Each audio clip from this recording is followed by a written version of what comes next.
Goeiemôre. Ons teksgedeelte vanoggend is Lukas 24 vers 1 tot 12. En hierdie gedeelte gaan oor die opstanding van Christus. Dit voel al vreemd om hierdie teks te lees in 'n lydingstyd, omdat ons eintlik so half in die begin van die lydingstyd staan, maar dit is deel van die preekrooster. As 'n mens gaan kyk na hierdie gedeelte, lees ek sommer net die eerste paar verse. Die Sondagmôre baie vroeg het die vroue na die graf toe gegaan met die reukolie wat hulle reggemaak het. Daar kry hulle die klip weggerol van die ingang van die graf af.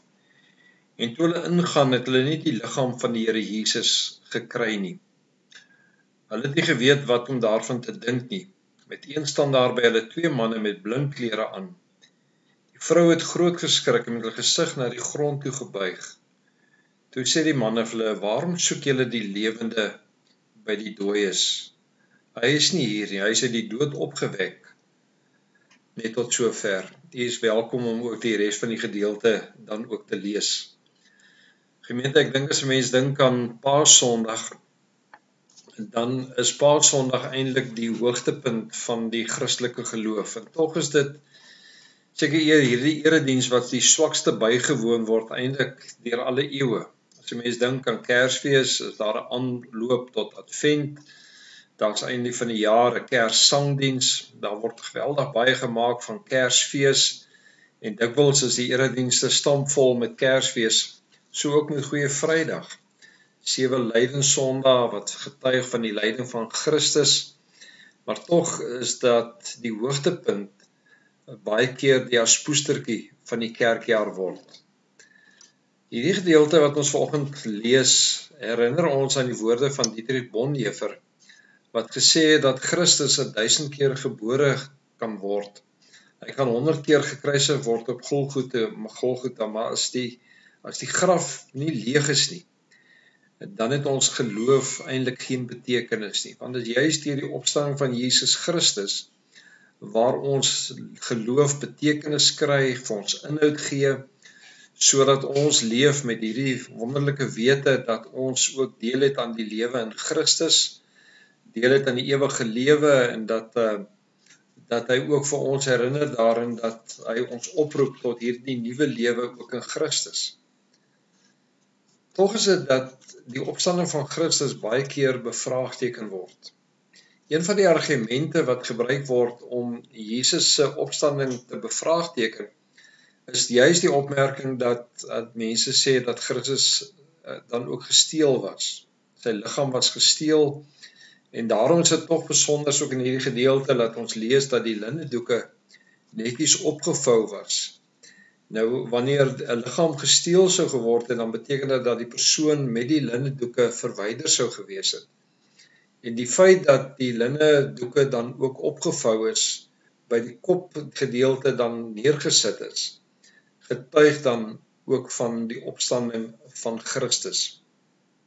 Daar is ook hierdie geweldige klomp getuies aan wie Jesus verskyn het na sy opstanding. Ons lees van Maria Magdalena, ons lees van die groepie vroue aan wie hy verskyn het, aan Petrus, aan die Emmausgangers, aan die disippels sonder Thomas en met Thomas, aan die meer as 500 broeders in 1 Korintiërs 15, en ook van Jakobus en die apostels met sy hemelvaart. En al hierdie getuies dui dan daarop dat daar soveel ooggetuies was, mense wat kon vertel het dat Jesus opgestaan het uit die graf. 'n derde argument wat dikwels gebruik word om Jesus se opstanding te beregverdig, is ook om te wys dat die disippels, behalwe natuurlik Johannes, 'n martelaarsdood gesterf het.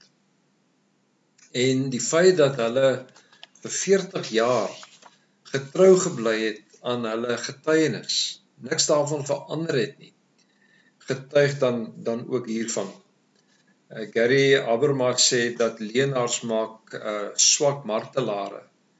En daardeur is dat hy gesê het dat hoe is dit moontlik dat hierdie disippels vir 40 jaar kragtig kon getuig het, bereid was om te sterf vir hulle lewe oor hierdie getuienis dat Jesus dan ook die opgestane Here is. Professor Johan Silje vertel 'n boekie van 'n sonnaarskoolklas wat saam met 'n katekesesonderwyser 'n leë paaseiers geneem het en dat sy wel gesê het hulle moet iets daarin sit om iets te vertel van die nuwe lewe wat ons in Christus ontvang het. En daar was sy seun Johnny wat Down syndroom was, wat toe hulle by mekaar kom, almal sy eiers gevul was behalwe syne. En toe hulle hom daaroor uitvra, toe sê hy, maar hy het niks ingesin nie, want die graf is leeg. Daarom, as ons gaan kyk na die betekenis van die opstanding van Christus, dan sê ons belydenisskrifte, in die eerste plek getuig dit dat die Here die dood oorwin het. En dit beteken dat hy vir ons die verlossing bewerk het. Dat ek en jy die voorreg het om gered te kan wees, om te leef van hierdie vryspraak in Christus, maar ook om te leef in 'n verhouding met God. In die tweede plek word ons dan opgeroep in hierdie nuwe lewe in Christus, om juist dit te gaan leef, oorwinnend oor kwaad en oor sonde te leef in ons lewe, en te weet dat in Christus die Here vir ons die krag en die mag gee om daaroor te kan regeer en te kan heers. En in die derde plek getuig dit dan ook van ons eie opstanding. Mag hierdie gedagtes vir ons help om ook in ons nadenke oor wat die opstanding van Christus ook vir ons beteken. Kom ons bid saam. Here, ons bid dat die feit dat U opgestaan het vir ons nuwe betekenis in ons lewe sal gee, dat ons mag weet, Here, dat ons aan U behoort, aan U deel het, en dat ons juis vanuit hierdie opstandingskrag ook kan leef, Here, met die wete dat ons ook oor sonde en oor kwaad en oor onreg kan heers, omdat ons aan U deel het. Amen.